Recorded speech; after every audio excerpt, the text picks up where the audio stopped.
Now that we learned in the previous lecture how to calculate electric fields for many different situations, today's lecture is going to focus on something a little bit different. Today's lecture is going to focus on a more intuitive way of representing the electric field, something that we can use really to try to indeed build up some intuition in terms of how it will behave in various different situations. This is as a complement to the mathematical capabilities we were building up in the previous lecture.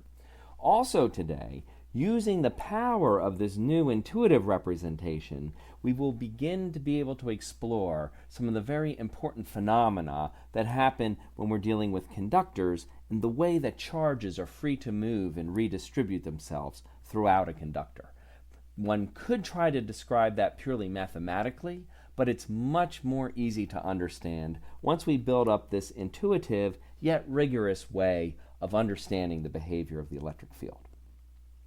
Now, in order to introduce this new representation, I just want to recall back some previous results that we had for the electric field in three classic situations: a point charge situation where we have spherical symmetry, a linear charge distribution, in this case I'll have a line of charge minus lambda, where we have then cylindrical symmetry, and finally a planar charge distribution, where we have what is known as planar symmetry. For the point charge, what we had found was that the electric field always points outward if I have a positive charge, and that the strength of that field actually drops off as 1 over distance squared from the origin. And the way we've learned to represent these basic facts about the electric field is through this idea of a field map. And you'll recall what happens in a field map is you take a collection of points in space. So I've chosen, for instance, this point here, or maybe this point here.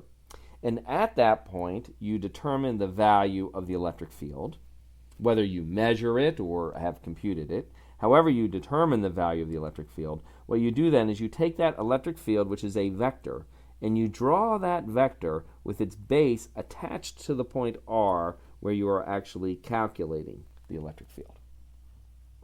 And then you go and you pick a series of representative points, which will be at the tails of the vectors that you're drawing, and you draw those electric fields. In this case, they are always outward from the center, but the strength of those vectors is decreasing like 1 over r squared.